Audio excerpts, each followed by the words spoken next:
in each contract is that there is equity. Both parties have something to gain.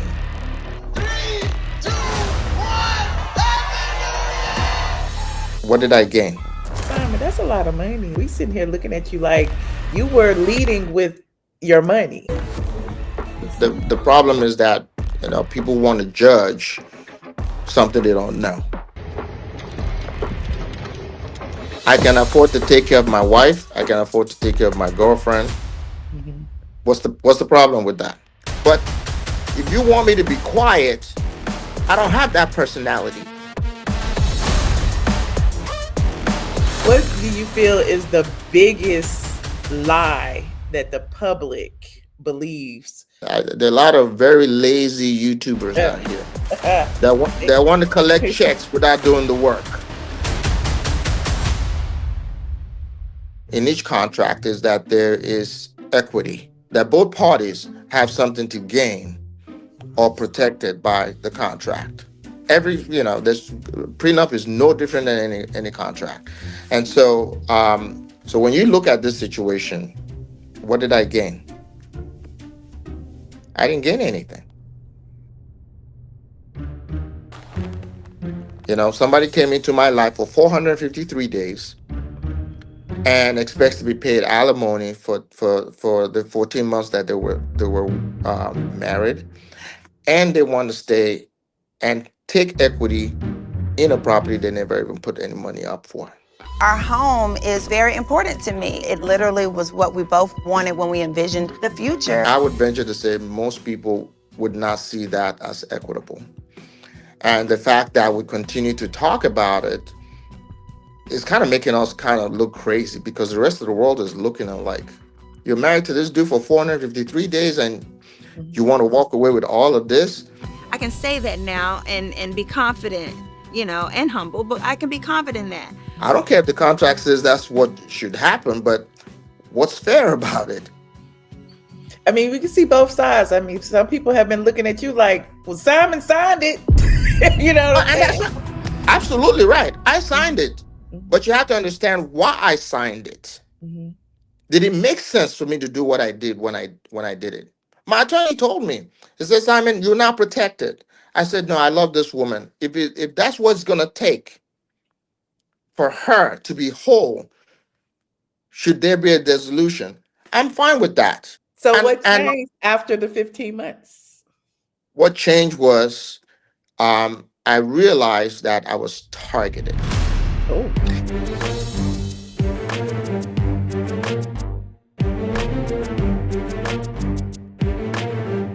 It's getting weird.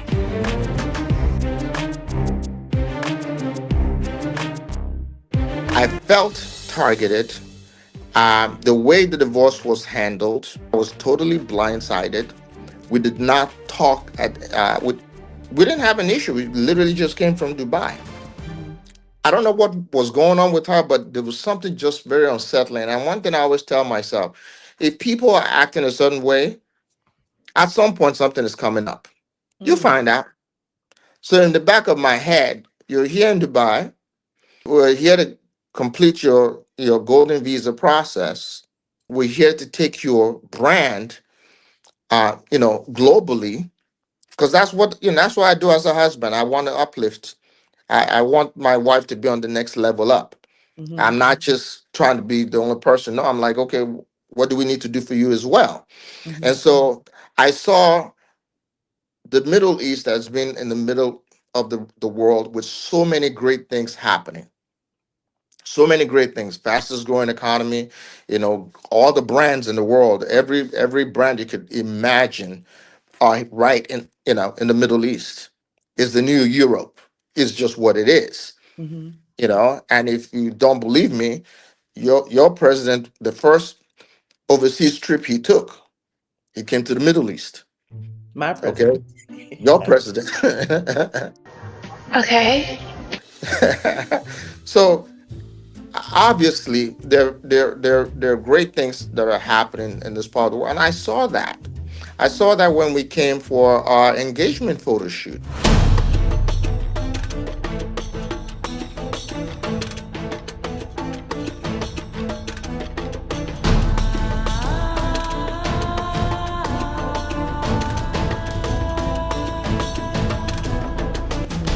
And that's the first time I came into this country.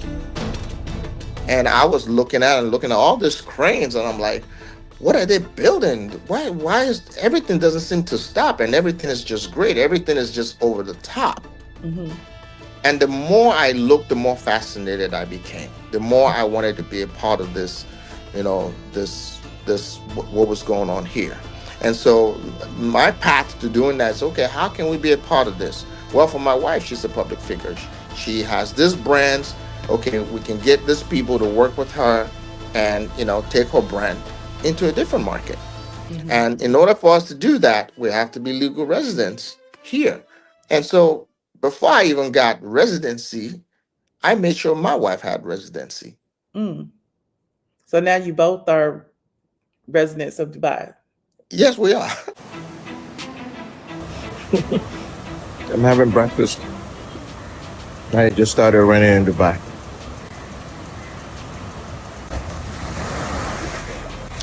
Rare occurrence. Raining in Dubai. Oh, okay. Yes, we are. She could live in Dubai if she wanted to. I mean, under the circumstances, I don't know if she still can, because they have very strict laws here when it comes to defamation. Okay. If Okay. if you defame a business or an individual who lives in the Emirates, you could be subject to criminal prosecution. It's happened. Sometimes. Always? Not always. No. Sometimes. That means sometimes. Okay. They don't play. Ask the people who were part of the Real Wives of Dubai. But listen. But an argument can be had that you both were kind of going tit for tat online a little bit. Tit for tat. I don't tell lies. So yeah, tell me what what's really going on? Okay. Whatever I put out there, I can back it up 1,000%. Okay. Okay. So you You know. weren't defaming her. You were just I was telling your truth. I was telling my truth, and I'm not just my truth. I was telling what I could support, Hmm. what I could legally, I could stand on.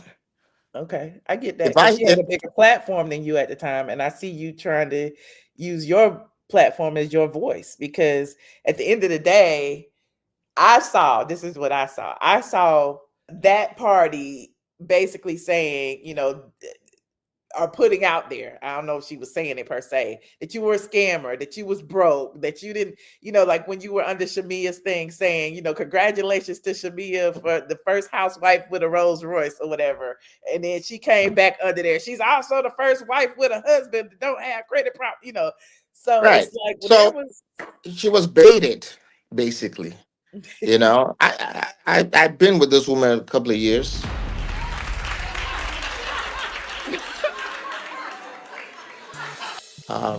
It went very fast, but she was baited. I know her.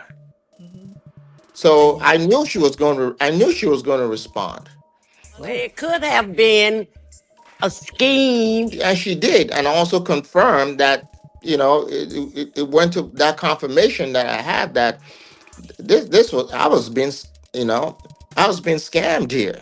So Because there weren't any red flags when you decided there, to go on this journey with your now there ex? were there were red flags. I think the first red flag was the fact that I was approached about an allowance because she wasn't going to be working. Mm-hmm. Literally 1 month into that relationship, that was the first red flag. And I paid her $30,000 a month. You know,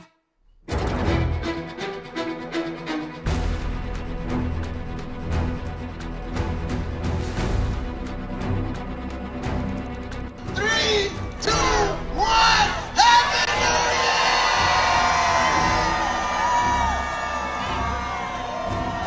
What? Y'all know what time it is? To the common person, it's like, Simon, that's a lot of money. Like, we sitting here looking at you like you were leading with your money. I'm the first child of my father. I saw my father take care of my mother, and take care of my stepmother. When you come from the community that I come from, you're a provider. Mhm. My father was a man of men. And so are a lot of men that I grew up around. They handle their family. They take care of their family. Their wives is an option. If you want to work, you go work. That's self-fulfillment. But in terms of paying bills around here, I got this. No, I get that. I get that. But when you start talking about an allowance of XYZ, and I get everybody has a lifestyle. You know, the problem is that, you know, people want to judge something they don't know. Baby, I'm not even here. I'm a hallucination. I can afford to take care of my wife. I can afford to take care of my girlfriend. Mhm. What's the problem with that? There's no problem. We just There's jealous. no problem. There's no problem. We just jealous. We all on the internet looking like 30,000, 40,000. That's really what the internet is. Because and this everybody is doesn't no have that. You know what I'm saying? So this is no knock on anybody. I've been in relationships where it's been 50-50. I also, you know, I, that's because our income is the same. But when there's a huge income disparity, and then you start asking somebody who's not making much to, you know, to pay for certain things, that's unfair. You know, if I want to live in a $7-8 million house, I'm not going to expect somebody who cannot afford to contribute to that. But there are other things that can contribute to that. They can make it a home. They can shop for the home. They can take care of the children. You know, that balances things out. Money's not always everything. There's value. There should be value to when two people get together. Don't ask me to go make the money and then plan the trip and then counsel the kids. right. Okay. There are only 24 hours in a day. So, okay, speaking of all of that, what do you feel is the biggest lie that the public believes about, you know, your marriage and subsequent divorce? That we knew each other prior to my divorce, but we never had any interaction, and there has not been any evidence to that. It's just a whole bunch of speculation. Never happened. Never cheated on either one of them. But do Never you feel cheated. like with this situation, I understand, you know, I recall you saying that you were vulnerable. You know, it was a time where, you know, you were just coming out of a divorce and really jumped right back into a relationship. But do you feel like you were used like for like a storyline, a status, an image? Like how do you feel now looking back on everything? Yeah, that's that. Yeah, everything you've said basically. The show requires you to, you know, they call it housewife for a reason. You know, I don't know what 17 years they've been around. It's about what you can show on camera of your lifestyle, Mhm. and you know, clearly, which, you know, not too many people are running around in Atlanta, at least in Atlanta, you know, in the private jet and taking his family, you know, to different parts of the world. You ain't gonna understand everything. So a lot of people who criticize me online or who have something to say, I'm not offended. I feel sorry for them. So it don't You know, bother you, like you know, like when it's hundreds and thousands of people constantly in your comment section, like dragging you, calling you this. You know, it's like an echo chamber. It doesn't affect you at all.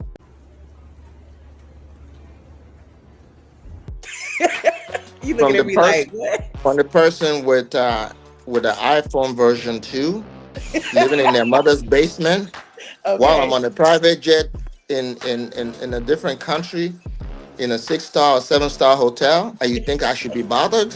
No, you should not be bothered at all.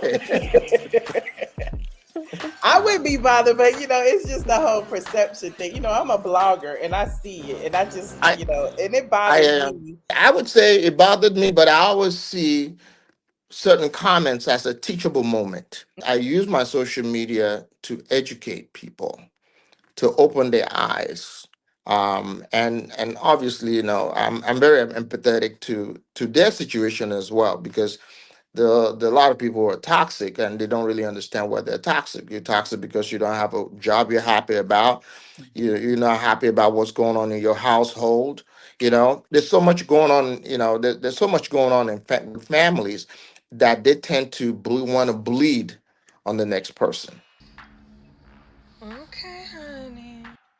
It's just so I understand that when people come from a broken space and don't They want have you to love be or broken too. empathy, they want you to be broken too. And Hmm. a lot of times it's not done intentional. It's just what it is. They've been That's on you since you first came on the scene, child. Even, I was just seeing some bloggers and I was like, well, where that come from and where this come from? But I don't think that's true. And what? And so it's like now here we are like a year or two later. And it's like the whole tide has changed. Oh, Simon got all the money. Simon is paying Porsha all the money. At first it was like you were eating off Porsha and Porsha was paying for all the weddings. And it was like, where is all of this coming from? So it was just kind of interesting to see. I think that changed when opposing counsel decided to put in filing what my net worth was. I'm a private individual. I don't run a publicly traded company. And so information that was contained in financial disclosures that should have been a part of the prenup and should have been confidential was put out in the public domain. There's been a lot of recklessness on the other side that actually makes it very difficult for me to walk away from this, because there's been so much attempt to damage me as a person, my businesses, and my children. And why they may not, while it comes from a selfish place, because you can say, "Oh, I'm all about this with my own child," but what about this man with his own children? And I think that's what people seem to forget, because that's what I always pounded in, when I would blog about it. It was like, Yeah. y'all keep talking about Porsha and his house, but you don't realize she kicked his kids out the house. That was their house as well. They had a nanny, they had a life, they were going back and forth to school. And so all of that changed. And then it's just, And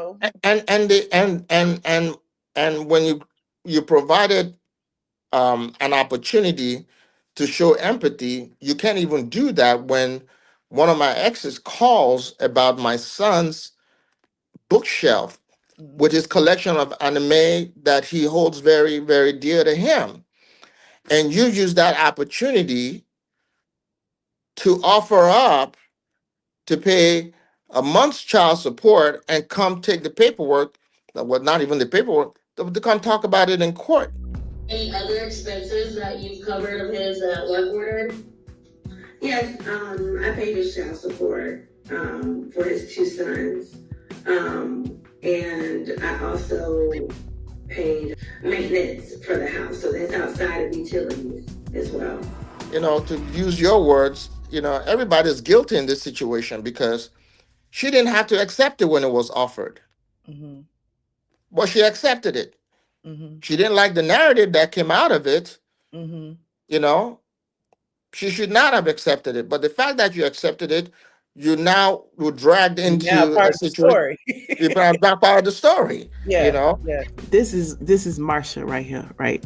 Marsha is Simon's first wife. Marsha said, I heard that Porsha said I reached out begging for child support. Untrue. This is the message I received from her. Porsha says, hi, Marsha. This is Porsha. I got your number from Lauren, my assistant. She said you called about asking about the bookshelf for the boys. Now, you remember I told y'all that the boys had rooms there. The boys had a nanny there. The boys would go to and from school there. They lived there 50% of the time. Okay. They lived with, Simon and Porsha and Pilar. But, If you want me to be quiet, I don't have that personality. I don't have the personality to be quiet. I'm a sweetheart, but don't get on my bad side. I really, I think about the divorce, the hearings, and all of that. Do you think there was some like biases based upon your, situation with ICE? Because my thing is, looking on the outside in, it's like the judge was probably like, "Oh, she a citizen. Let me go ahead and give it to her because he don't live here anyway." Well, two things that stuck out with me in this matter. The prenup says that you can't film in the house if it's enforced. And then you rule on a motion that she can film in the house. So now you have two conflicting rulings that you created an appealable situation because because the prenup that you're enforcing is saying that under the confidentiality provisions that you can't film in the house, you can't talk about about what happens in that house, you can't, there's so many things you can't do, but here you are saying she can film. Right. So, our issue is, you cannot take a prenup and decide to enforce one and not the Pick and other. choose. Yeah, pick You're and picking choose. and choosing, Yeah. you're making a mockery of your courtroom. The second thing that I found very peculiar is he does not buy the fact that 300 million just went away and that I cannot afford to pay what was in the prenup. And that, he doesn't buy it, that even though the businesses are no longer running, he just doesn't buy, where did 300 million go? And I said to myself, I said, clearly you don't understand what net worth means. Because net worth is a combination of liquidity and assets. So if I say my businesses have not run while I was in ICE detention, and most likely would not because I've been removed from the country. There's no money being generated. And the idea that you think that I would go take money from my worldwide, whatever to satisfy this judgment, I think it's pretty naive on all parties. Mr. Loverman, give it to me. Mr. Loverman, shut up. Yes, hold on. Do the Lenny Kravitz dance. Okay.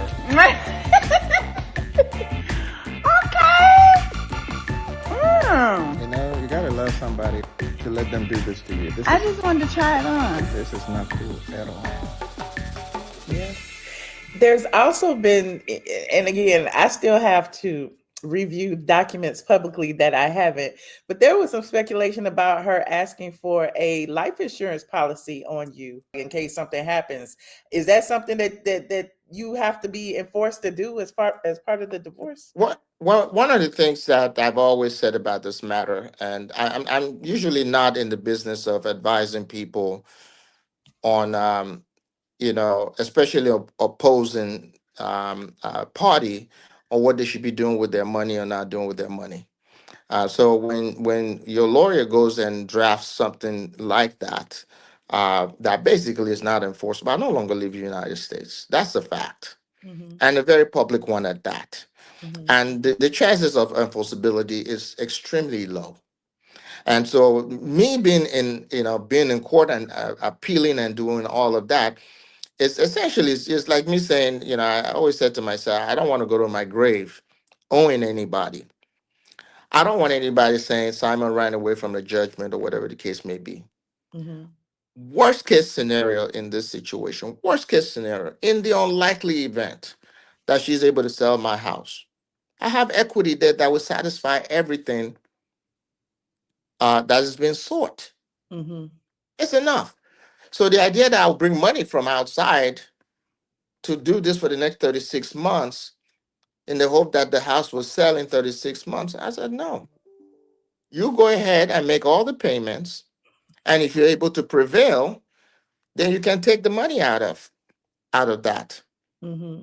In the meantime, the burden is on you to be able to get that equity out, because the last I checked, there's nobody in the market looking for a $7 million house. Assuming you're gonna get somebody that will offer you that much. So you could easily be upside down. And so you have counsel. Instead of trying to figure out a way out of this, you keep digging, keep making the hole bigger and bigger and bigger for you. And like I said earlier, I said what they're fighting for today was offered to her Mm-hmm. in the first month of divorce of filing. Mm-hmm. She declined. Because the house was important, or staying in the house was important. For the Getting filming. you out of the house was important so that she could Yeah. film in the house with that. Yeah. The fact that your marriage was coming apart, based on God, to this day, to this day, uh, other than events, things that have happened has caused me to reach the conclusion that I was targeted. Mm-hmm. There's nothing that suggests why we should even be here. When I went down the aisle and said, for better, for worse, the worst I take very seriously. I would dive head first for my family. I would, when they say, hey, your wife is about to go through this, I was like, make way for me. I'm coming. Mm-hmm. Let me come take care of my family. And in this particular case, this we're talking about matters that most of the audience were not even born when they happened. Was that was not made up. Those were the reasons that were given, and by the way, they were not given right away. Mm-hmm. It's like, okay, we're supposed to file this divorce action, and we don't have to give a reason, which is true. Mm-hmm. You can just have had great dinner, or use our example. We were in Dubai. We just had a great time in Dubai. We were on this car boat or whatever it was, this Ferrari boat, in yellow Ferrari, and you just wrote a nice caption, would my ride or die? And then the next day you file for divorce. You can absolutely do that. Yup. The problem comes when you do that and then you want to take the man's earnings. Now that's where we have a problem. Because even though I agreed, I did not agree that you would not have a reason, that you can come for my earnings with no reason. And that's where you have the fight of your life. And as long as you continue to seek, you're always going to have the fight of your life. When things like this happen to other people, it is devastating. They never come back from it. Mm-hmm. I just happen to be one of those individuals that I will fight to the day I die for what I believe to be true. If you had 60 seconds to just clear the air about you, about anything, what would you say? You have to understand one thing. If I cared, well, I mean, if I cared, as I'm talking to you, I'm in one of the most beautiful places on earth. The idea that I would be... There are beautiful places, Simon, but the experience of living life with somebody is beautiful as well. So we all know that divorce can be traumatic. Okay, so let's remove all the external, materialistic kind of things. Like hearts are involved, I guess, So I mean, for me, I would say this because I've never said this publicly. Okay, I've taken therapy before, And one of the things that I found out in therapy is that I've had a sense of abandonment as a young kid. So what does that mean as an adult? Well, it means that um, I'm always going to find people who to be rescued. I'm going to bond with women who I feel need to be protected. And so I go in, yes, I like them, but I bond more with the trauma they've been through in life, and I want to make sure that they're fine. Because the last thing he wants to do is, the last thing was suicide me. If this last one says, you know what, I just came out of Bolo Gate, the public is being mean to me. You're crying, and I wake up in the middle of the night, you're crying. You have your phone in your hand, and you're saying, why does the public hate me so much? My first instinct is to protect you. What do we got to do? If you don't have to go back to that environment again, I'll make sure you don't have to worry about that. And if you say, hey, $30,000 a month is what it is, which I don't believe it is now. Is what's gonna, is enough allowance to make sure all your bills and everything is paid, and make sure Miss Diane is living rent free to the day she dies. That's fine. Let's do that.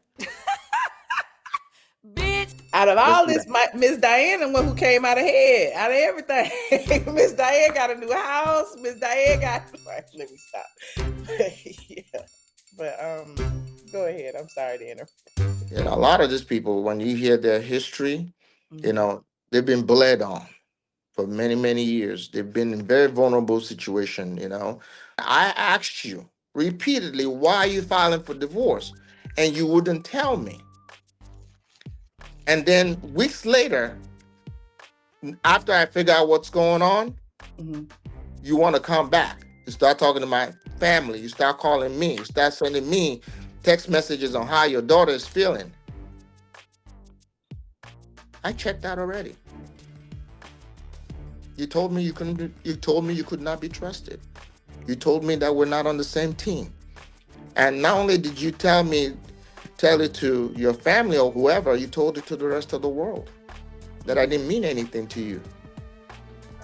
So how did y'all get to this place, though? I did not know that certain things he was lying to me about. I understand we got the defamation case, we got the appeal. Despite all of that, how are you going to heal and rebuild? Are you dating? Like, what's next for Simon Guobadia? One of the things I would never say never to is being in a committed relationship. I've experienced being in a committed relationship, and I've experienced being with family, and I would never take that off the table. Your next significant other won't be seen. No, I'm just kidding. I don't know. No, they would not be seen. Okay. They would not. For me to continue down that path and date or be with public figures or people who want to be in public or the limelight, is just inviting chaos into my life. What I would like to continue to be a public figure. Yes, I wanted to be quiet, as quiet as I could, but at the same time, I found a way to use my platform to share my story. But this is literally the first or second time that I'm speaking directly to the facts. And I appreciate it. Thank you for using your platform to educate your audience. It's a very difficult thing. There are a lot of very lazy YouTubers out here that want to collect checks without doing the work.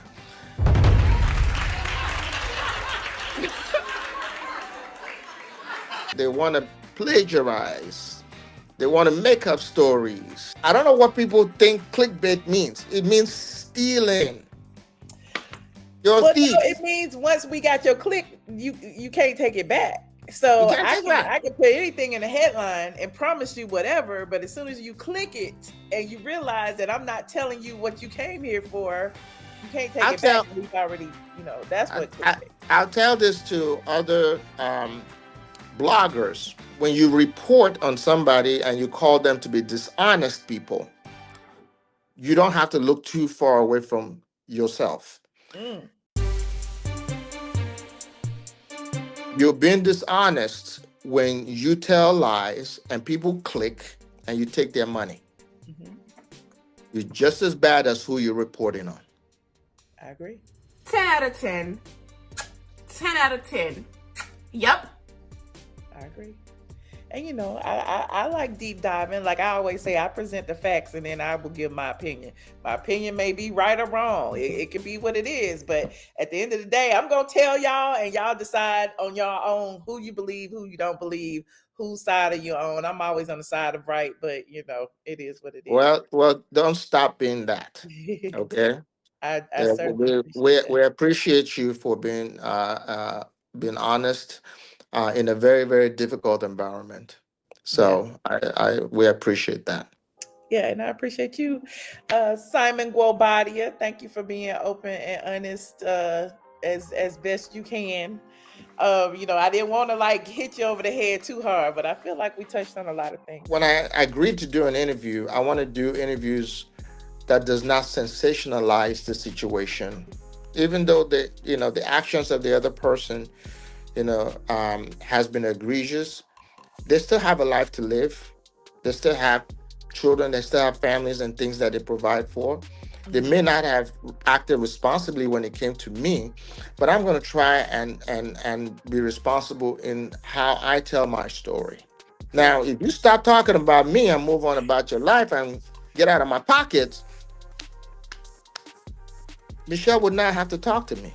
Well, my wish is that, both parties can just move on and, they have their story, you have your story, and then, it is what it is. And it is what it is. It'll be a blip on the radar when you look back on it. But at this particular juncture, it's just so emotional on, both sides, I'm sure, because it's always, fight, hurry, and what's being said in the public, and every day is something different. I can empathize with all parties involved, and again, I appreciate you. No worries. Thank you, Michelle. Appreciate you. Thank you. And hopefully we'll talk again soon. We will. All right. Take care. I just tapped a big bag of that gelato. I'ma go and run these numbers up like no tomorrow. Pull up in that skirt, El Dorado. I be in the wind, baby, I'll hit you tomorrow. AP on my wrist, chill.